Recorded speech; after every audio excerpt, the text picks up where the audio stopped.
Oh, I thought he was doing some silence. I thought you were creating ambiance. John.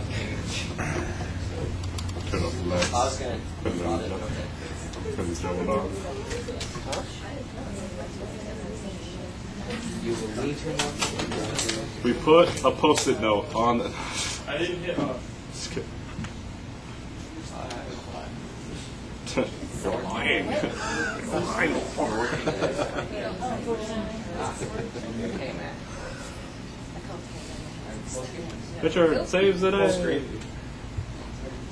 Pause.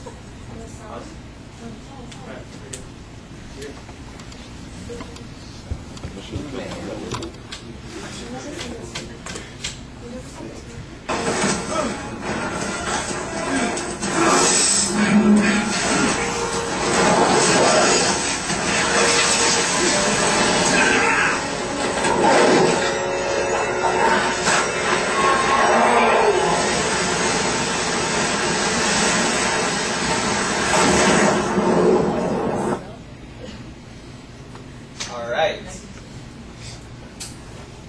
That was not in 3D. Forgot to hand out glasses. Okay. So, today I'll be clarifying to you certain myths of 3D. I've been learning and understanding this topic since the rage of 3D began with the game changer, Avatar, back in 2009. I know that most of you have seen at least one or more 3D movie in theaters. We all thought it was a cool and different way to see our action-adventure horror movies. Unfortunately, that spray of blood from the killer's knife and the bullet from our hero's gun just bursting out of the screen started to get real lame really fast. Today I'll explain to you what 3D is, filming in 3D versus a 3D conversion, and how 3D can still be used as a legitimate storytelling device. There's a wide misunderstanding of what 3D exactly is. In the lobby. Yeah. That's gonna be cool.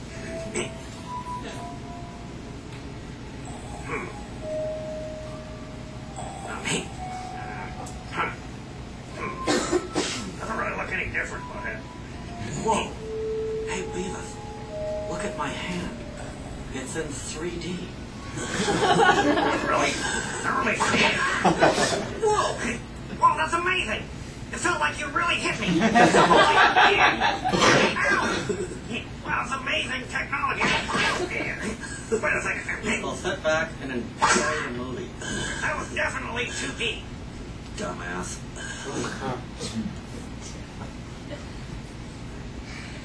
Yeah.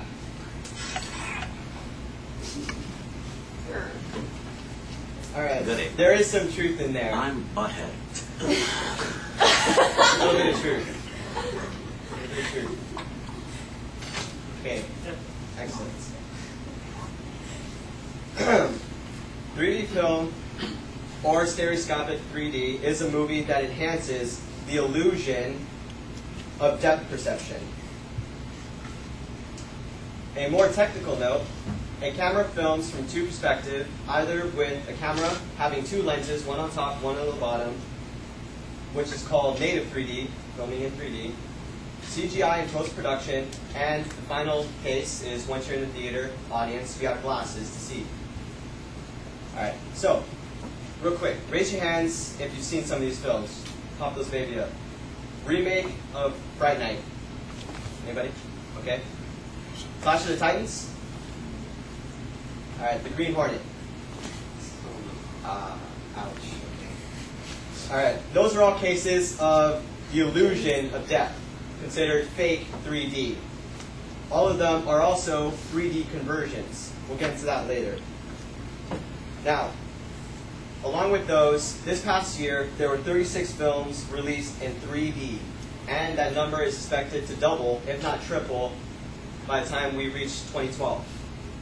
So, count the months. Not good. All right. There is also, as an audience member, you notice a dimming effect of the glasses and the projectors. According to Brian Marshall of the renowned How Stuff Works, 2 synced-up projectors project 2 views onto the screen, each with a different polarization level. The glasses allow only one of the images into each eye because they have lenses with different polarization levels.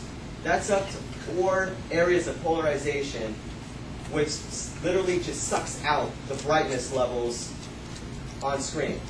So, the way that I've seen this the most recently is, yeah, I saw Transformers, it sucked, but when I really noticed it was in the beginning of the film, wearing my 3D glasses, and yeah, it looked sharper, but it looked really dark. So I took my glasses off, and I was just watching a 2D movie. I couldn't tell a difference. The only time I could later in the movie, you got the big old action sequences to get a little bit more blurrier, put them back on, okay, looks a little bit better. Take them off when they have the dialogue spots. It was insane. And keep thinking to myself, that's how it is? That's pretty lame. It's kind of a ripoff when you think about it. All right. Now that you have some foundation of 3D, let's get into one of the biggest controversies over how a 3D film can be made. Filming in 3D versus 3D conversion. The benefits of shooting in 3D showcased most recently by Peter Jackson, who is not only showing the naysayers, people who are for conversions, that it is much easier to film in 3D. Consider, case in point, the new camera that just come out, the Epic Red. Not only films in 3D, but it is also lighter, more versatile. He's going to get it done, filming his next upcoming 2 films, The Hobbit.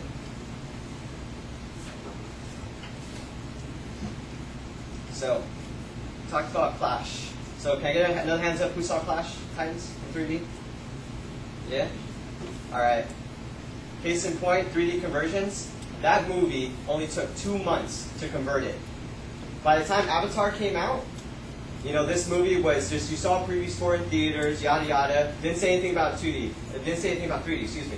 But Avatar came out, 3D conversion. 2 months it took. And people who saw it said it was clunky, it was slow during the action sequences, it just all around sucked. That movie made more money in 2D than it did in 3D. So, what 3D conversion is, there are 4 steps with it.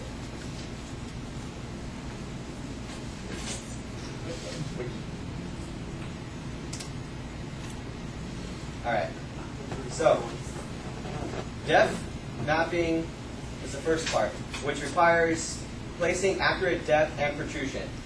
2, multi-layering, which introduces several layers of grayscale depth masks to implement limited semi-transparency, a gray sheet over the film, you can see through it, at that level.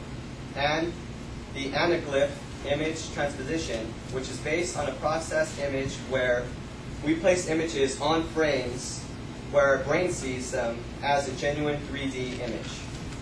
And the 4th, last spot, is automation, which places the anaglyph images into frames on film so fast that there is little to no notice that it was a 2D film.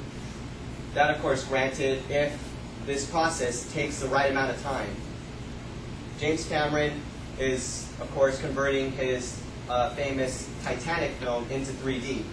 But he's doing it right. He is taking a year, maybe even a year and a half, converting this film, every single frame, to 3D. Not Clash of Titans, 2 months.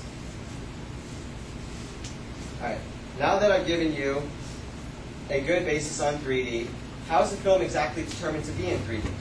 Every film starts with a story.